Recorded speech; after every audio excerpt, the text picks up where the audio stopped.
Baik, terima kasih. Bismillahirrahmanirrahim. Assalamualaikum warahmatullahi wabarakatuh. Selamat siang, salam sejahtera untuk kita semua. Rekan-rekan media dan wartawan yang saya hormati, selanjutnya kami sampaikan laporan perkembangan untuk bidang pengawas pasar modal, keuangan derivatif, dan bursa karbon. Pasar saham domestik pada Juni 2026 masih berada pada fase konsolidasi. Hal ini dipengaruhi oleh berlanjutnya ketidakpastian global, persepsi investor atas kondisi dan kebijakan domestik, serta adanya penyesuaian atau rebalancing portfolio investor. IHSG ditutup pada level 5.643,19 per akhir Juni, atau terkoreksi 7,9% month-to-month atau 34,74% year to date. Namun memasuki awal Juli 2026 ini, tekanan di pasar terpantau mereda dan akan terus kita cermati perkembangannya ke depan. Di tengah dinamika tersebut, resiliensi dan likuiditas pasar modal domestik tetap terjaga. Rata-rata nilai transaksi harian atau RNTH di pasar saham tercatat sebesar 22,23 triliun rupiah, sementara di bulan Mei tercatat di angka 22,86 triliun rupiah. Investor asing pada periode tersebut membukukan net sell di saham senilai 19,63 triliun rupiah.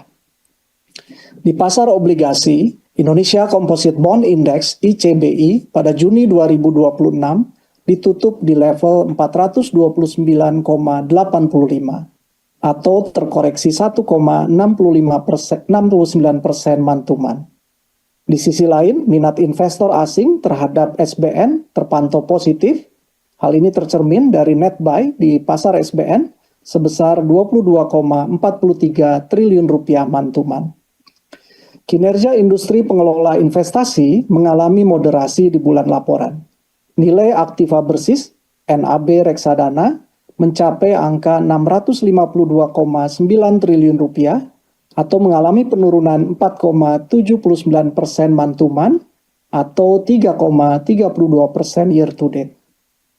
Pada industri reksadana, terdapat net redemption sebesar 23,75 triliun rupiah secara month-to-month, sedangkan secara year to date, net redemption hanya sebesar 2,14 triliun rupiah.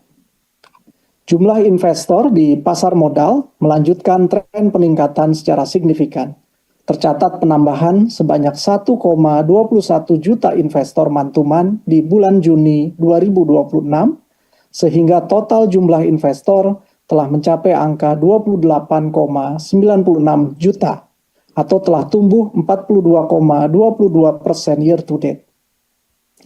Dari sisi intermediasi, pasar modal domestik terus menjalankan peran pentingnya sebagai sumber pembiayaan jangka panjang bagi korporasi.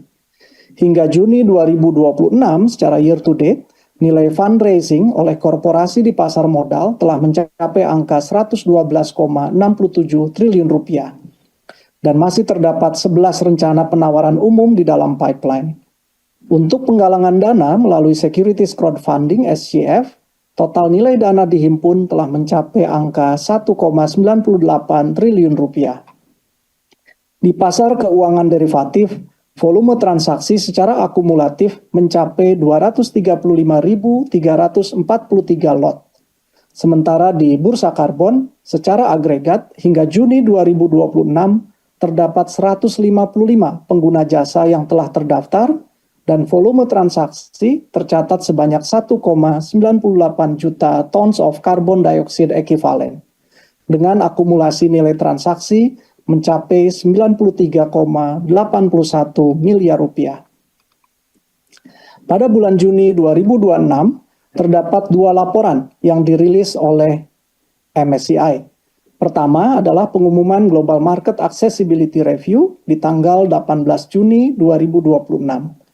Market accessibility Indonesia tercatat terjaga baik, di mana sebanyak 16 dari 18 kriteria yang dinilai mendapatkan penilaian no issues ataupun no major issues. Sedangkan dua kriteria yang dipandang memerlukan perbaikan lebih lanjut, di mana hal ini akan menjadi bagian dari evaluasi yang konstruktif dan juga sejalan dengan agenda-agenda reformasi yang sedang dijalankan. Yang kedua, pengumuman Market Classification Review di tanggal 23 Juni 2026 yang mempertahankan status Indonesia dalam kategori Emerging Markets. OJK tentu menyambut baik hasil penilaian tersebut dan tetap memperhatikan ruang perbaikan dan juga sejumlah masukan yang akan terus kami cermati dan ditindaklanjuti secara konstruktif. Selain itu, komitmen untuk melanjutkan engagement dengan global index providers, dengan investor global dan juga seluruh pihak terkait dilakukan dalam upaya meningkatkan kredibilitas, integritas, dan investability dari pasar modal domestik.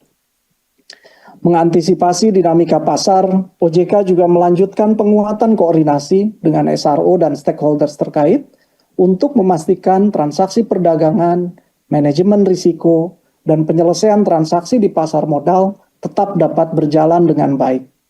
Kebijakan-kebijakan stabilisasi pasar yang saat ini berlaku dinilai tetap relevan dan efektif untuk menjaga stabilitas dan kepercayaan pasar. Dalam rangka penegakan ketentuan dan pelindungan konsumen di bidang PMDK, selama tahun 2026 year to date per 29 Juni 2026, OJK telah mengenakan sanksi administratif atas pemeriksaan kasus di bidang PMDK, yang terdiri dari sanksi administratif berupa denda sebesar total 86,26 miliar rupiah kepada 100 pihak, ada satu sanksi pencabutan izin, dan ada satu sanksi pembatalan surat tanda terdaftar STTD, ada 6 sanksi pembekuan izin, ada 9 sanksi peringatan tertulis, serta ada 8 perintah tertulis. Demikian laporan dari bidang pengawas PMDK. Terima kasih. Assalamualaikum warahmatullahi wabarakatuh. Jelajahi cara baru mendapatkan informasi. Download Metro TV Extend sekarang.